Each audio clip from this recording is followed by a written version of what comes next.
Hello, my name is Piotr, and I must say that I'm really excited to be here today to talk to you about serendipity and the power of serendipity in innovation. So I know that according to agenda, this is supposed to be power speech, and it's about 3 a.m. here at the University of Maryland. So it's a little bit early or late, depending on how you look at it, but I'll do everything in my power to make it as dynamic as possible. So let's pause for a second and think about what is going on right now. Okay, so right now, my vocal cords are emitting sound waves that are finding their way into the microphone, in the computer. And the acoustic waves are then translated into electromagnetic waves, and then they are translated further into digital signal that travels with radio to the nearest router, and then it is transferred via the optic fiber cable under the Atlantic Ocean, and then it finds its way into your computer, your beamer. So if that doesn't blow your mind, then I'm sure you didn't watch enough Star Trek episodes in your childhood, because we have to face it. We are living in the future, okay? The toys, the gadgets that we watched in TV shows when we were small and we read about in science fiction movies are actually becoming the reality. And this would be impossible without hundreds, if not thousands, of inventions and patents that came along the way. So one of these inventions started exactly 143 years ago. So a Scottish-born American inventor was working on a new way of transmitting signal via a telegraph cable. And he was working with his assistant, Thomas Watson, and Watson was working on a spring that he touched on, and there was a very loud clang noise that was heard on the other side of the cable. And the inventor came from the other room saying, Mr. Watson, this is incredible. I heard the clang over the wire. And that gave birth to an idea. This idea later became the telephone, and the name of the inventor was Alexander Graham Bell. So it took Bell a couple of more months to perfect the invention, and a couple of months later, the first transmission over the phone happened. And the first words that were uttered over the telephone were, Mr. Watson, come here, I need you. So it took 40 more years for this invention to become so popular that another conversation took place between Watson and Bell. But this time, Bell was in his lab in New York, and Watson was on the other side of the continent in San Francisco. And the words were very similar. Mr. Watson, come here, I want you. To which Mr. Watson replied, it would take me a week to get there now. So there are a couple of lessons in this story. The first one is inventions sometimes happen by accident. But the second lesson is that you need a specific type of brilliant mind to recognize the accident and actually translate it into something new and useful. And the third lesson is that after this invention becomes reality, it still takes some time, sometimes even decades, for this invention to become a part of market economy. So I'm here today, about 7,200 kilometers away from you guys, to answer one specific question. Where do ideas like that come from? Where do great ideas come from? So for centuries, our culture provided one specific answer. The great ideas come from the gods. So if it was ancient Greeks or ancient Romans or Christianity, the answer was still the same. It just comes from God or Holy Spirit. Today, we have different kind of priests, different kind of religion that provides a different kind of answer. So one of the priests that you might recognize is Steve Jobs. And he was asked on numerous occasions, where do great ideas come from? Where do his great ideas come from? And he had a very, very interesting answer to this question. Basically, his ideas were, well, you steal them. He was asked on numerous occasions what he means by that, and he usually quoted Pablo Picasso, who said that good artists copy, but great artists steal. And of course, if you don't like Steve Jobs, as I don't on my worst days, you might interpret it as something that shows that he wasn't actually an innovator, he was a thief. But that wouldn't be true. I don't think that's true. I think that there is some kind of very profound thought behind this quote, because it is the recognition that no invention in the history of humankind existed in social, cultural, or technological vacuum. We owe it to the decades, hundreds of experiences that inventions can actually happen. But still, in this process, there is always somebody who has a good idea, something that adds value to what we already know. And this very often happens as if by accident. I did recognize this person. This is Percy Spencer, one of the greatest inventors and engineers in the early 20th century. When he worked on radar systems during the Second World War, he especially focused on one specific part of the equipment, which was called the magnetron. It was a microwave emitter. And one day, working in his lab, he noticed that a candy in his pocket started to melt. So he recognized this fact as something significant. So he brought a couple of kernels of corn near the apparatus, put it there, and observed that the corn just popped. That gave him an idea. So the next time he brought an egg, and you probably know what happened. The egg exploded. So that was the first case in history of a microwaved egg.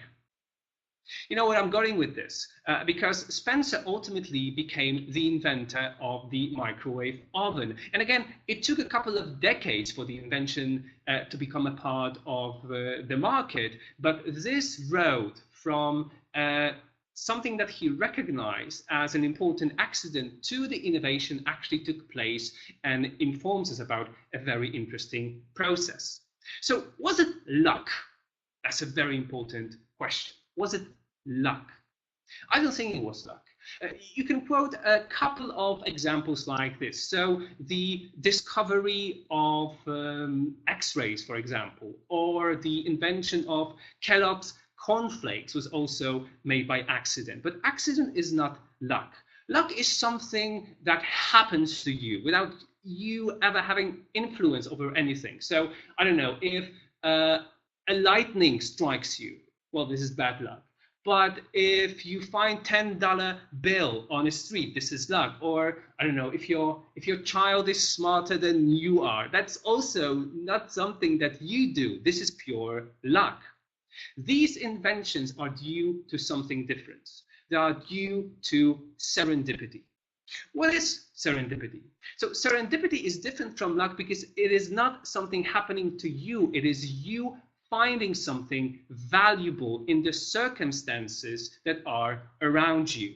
You find something valuable in the things you didn't seek for. And there is a very interesting distinction that needs to be made here. Professor Richard Wiseman, one of the most creative experimental psychologists of the 20th century, did a very, very interesting experiment. He invited two groups of people to his lab. One group considered themselves lucky. The second group considered themselves unlucky.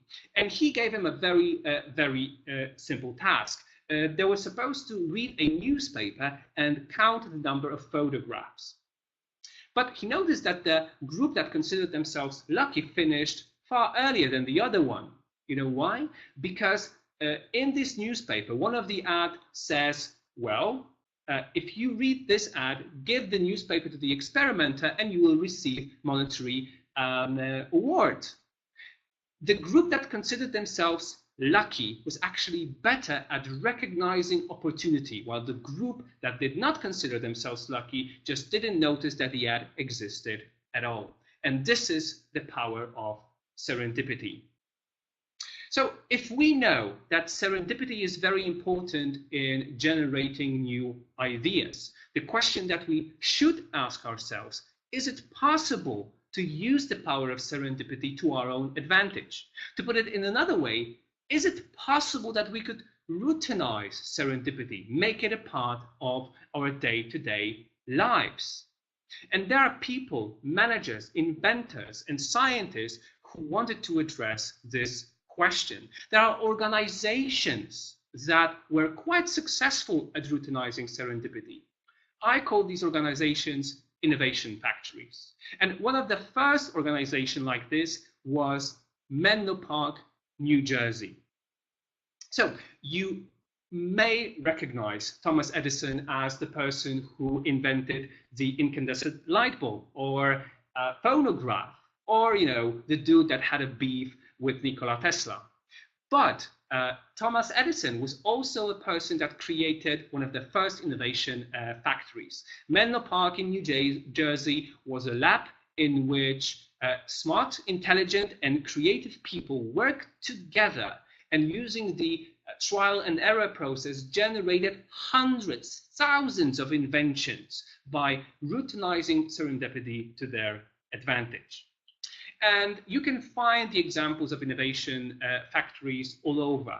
The organizations that have tremendous impact of how we understand technology today, without which there would be absolutely no personal computing. Organizations like DARPA, like Bell Labs, like Xerox PARCS, or today, Google X, Pixar, IDEO, have found the formula for using serendipity to the advantage of their organizational processes. So let's stop for a second and let's think about the word innovation that we used a lot today and we will be using a lot today. So traditionally, innovation is understood as two separate processes, both psychologically and organizationally. The process of creativity and process of implementation.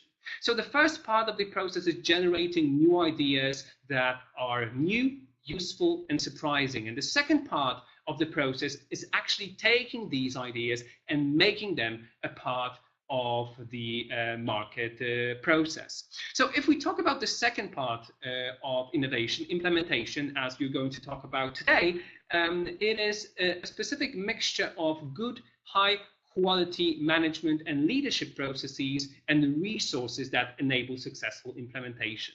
What I would like to focus on right now is the first part of the equation, the new ideas part, the creativity part. And this is very interesting because this is a place in which decades of research actually confirm what the innovation factories have discovered for themselves via the trial and error process. So the first part of the equation of creativity is the talent.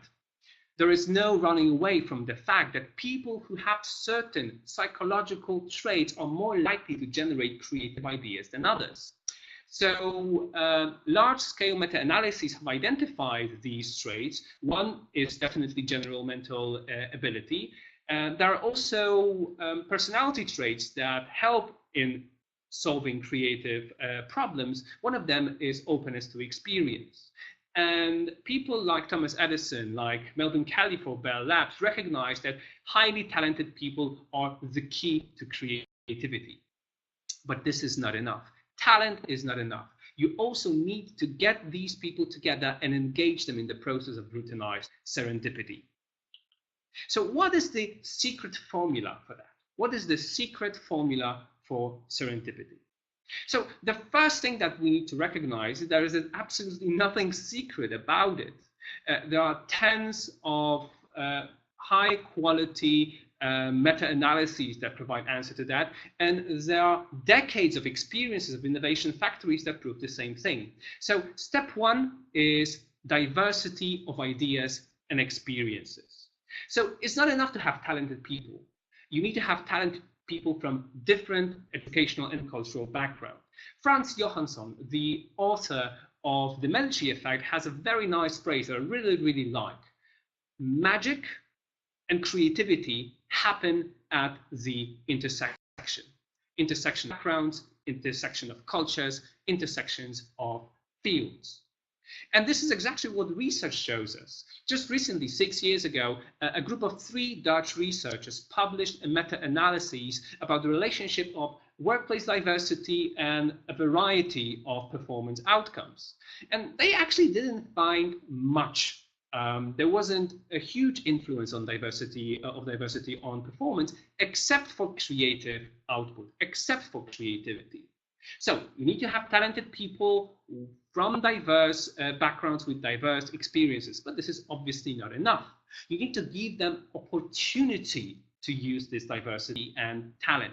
And opportunity is first about providing people with proper space. This is something that Mervyn Kelly at Bell Labs recognized. This is something that Steve Jobs recognized when he helped in designing the campus for Pixar, for example, in which, those accidental relationships and meetings between people from different backgrounds took place. The second thing is that you need to facilitate the production of ideas. There is a very, very widely recognized fact in creativity research that the quantity of ideas translates into quality of ideas. Professor Dean Simonton from the University of California spent his entire career on studying this phenomenon, and he recognized, for example, that there is a very interesting fact about the great inventors, scientists, and artists. The period in which they created the best outcomes was also usually the period in which they produced their worst ideas, discoveries, or patents. And this is fascinating, and this has been confirmed in a series of studies. Lately, just this year, there was a group of researchers from the University of New Mexico that published a paper that showed very clearly relationship between how many ideas you generate and what is the level of quality of those ideas. And the final thing about opportunity is that you need to ask the right question, give the right problem.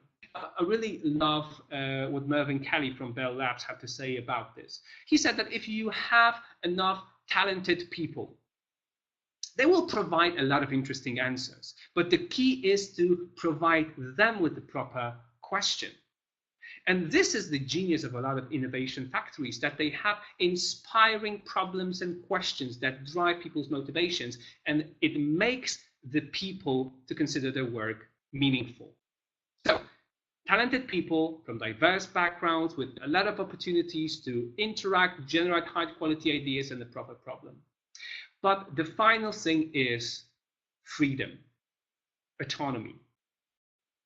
Here at the University of Maryland, we are researching a very interesting phenomenon, which is the culture of tightness and looseness.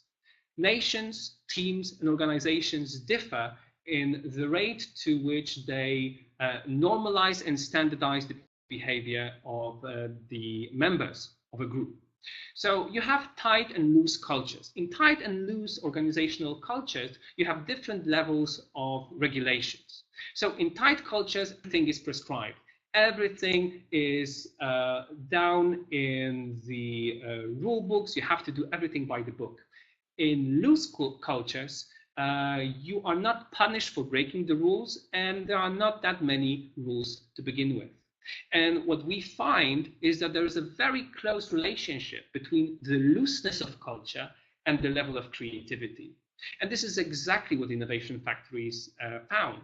For example, one of the greatest scientists in 20th century is Claude Shannon, who won the Nobel Prize for developing the information theory. But when he worked at Bell Labs, he didn't work exactly on information theory. He built mechanical turtles or electronic mice. But these ideas, this freedom stimulated him to ultimately develop the ideas that would revolutionize how we look at personal computers today.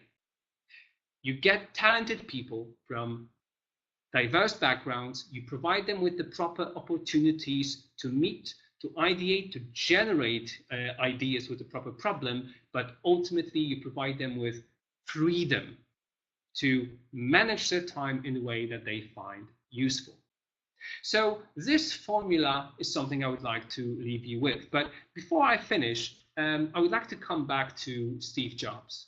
When Steve Jobs was dying, his biographer asked him about his legacy. What does he think was his greatest invention and gift to the world? Was it a Mac? Was it an iPhone? And Steve Jobs had this to say.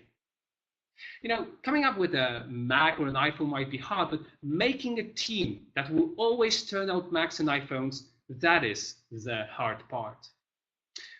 Thomas Edison did invent the incandescent light bulb and the